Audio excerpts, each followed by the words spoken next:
So guys आज हम बात करने वाले हैं सीटेट पेपर 2 के बारे में। इसके पहले हमने डिस्कस किया था सीटेट पेपर 1 और सीटेट की फुल इन्फॉर्मेशन भी मैंने एक वीडियो में बताई हुई है। आप मेरे चैनल की प्लेलिस्ट जाके सर्च करिएगा, वहाँ पे आपको टीचिंग एग्जाम्स 2025 के नाम से प्लेलिस्ट दिखेगी, उसमें आपको ये सारे वीडियोज मिल जाएंगे। So let's started. सबसे पहले बात करें कि इसकी एलिजिबिलिटी क्या होती है। जो भी बच्चे एजुकेशन में डिग्री या डिप्लोमा यानी कि बीटीसी या बीएड कर रहे हैं, चाहे उनका कॉलेज में पहला दिन हो या पूरा कर चुके हों, वो इस पेपर को देने के लिए एलिजिबल हो जाते हैं। सीटेट पेपर 2 से आप क्लास 6 to 8 तक के टीचर बन सकते हैं। बेसिकली सीटेट जो होता है वो 1 to 8 तक के टीचर बनाने के लिए ही एक तरह का पेपर है। इसके आगे की वैकेंसी को हम टीजीटी पीजीटी बोलते हैं। तो अगर थोड़ा सा शॉर्ट में समझाऊं तो जैसे एसएससी बैंक वगैरह में प्री प्लस मेंस होता है, वैसे ही टीचिंग एग्जाम्स में सबसे पहले आपको टेट पास करना पड़ता है, चाहे आप सीटेट करें या स्टेट का टेट पास करें, उसके बाद आपको सेकंड एग्जाम सुपर टेट देना पड़ता है। सबसे पहले बात करें कि इसमें कितने क्वेश्चंस आते हैं, तो 150 क्वेश्चंस आते हैं। आपको 150 मिनट दिए जाते हैं, कोई भी निगेटिव मार्किंग नहीं होती है और 150 मार्क्स का ही पेपर होता है। सब्जेक्ट्स की बात करें यानी कि एग्जाम पैटर्न क्या है, कौन सा सब्जेक्ट कितने नंबर का आता है, तो इसमें सबसे पहला सब्जेक्ट है सीडीपी, जिसको चाइल्ड डेवलपमेंट पेडागोजी बोलते हैं, जिसके टोटल आपको 30 क्वेश्चंस मिलते हैं।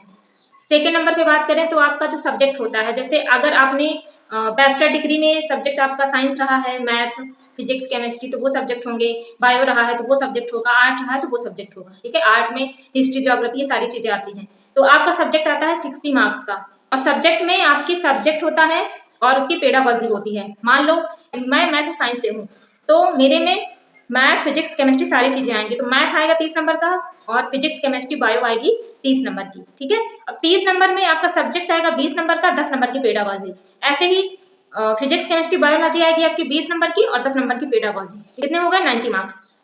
फोर्थ नंबर पे आपका आता है लैंग्वेज 1 और फिफ्थ नंबर पे आता है लैंग्वेज 2।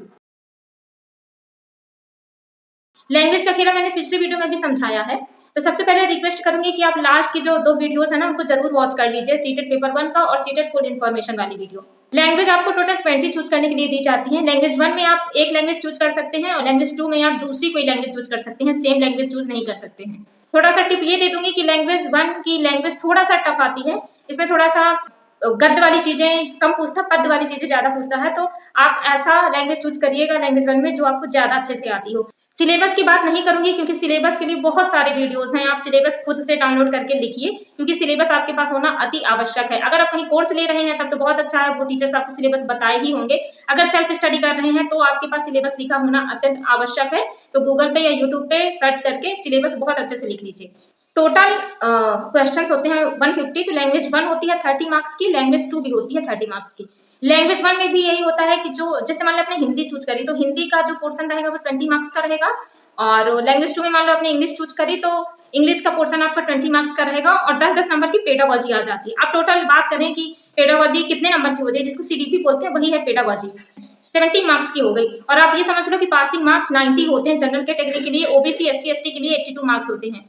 तो इसको पास करना कोई बहुत बड़ा रोल नहीं है। बाकी आगे मैं वीडियो लेके आऊंगी जिसमें मैं आपको ये बताऊंगी कि मैंने सीटेट कैसे पास किया, क्योंकि मैंने कोई अलग से तैयारी नहीं की थी, थोड़ी बहुत छोड़ के, फिर भी मेरा सीटेट क्वालिफाई हो गया। तो कैसे क्वालिफाई करना है, आपको कैसे फोकस करना है, इसके लिए एक डिटेल वीडियो मैं लेके आऊंगी। आई होप आपको ये वीडियो पसंद आया होगा। अगर वीडियो पसंद आता है तो लाइक कर दीजिए, और एग्जाम से जुड़ी कोई भी इन्फॉर्मेशन के लिए आप मेरा चैनल सब्सक्राइब कीजिए, वीडियो को लाइक कीजिए, ताकि मुझे भी थोड़ा सा मोटिवेशन मिले कि हाँ, मुझे आगे ऐसे ही वीडियो बनाते रहना है, और बाकी लोगों के साथ शेयर जरूर कीजिए।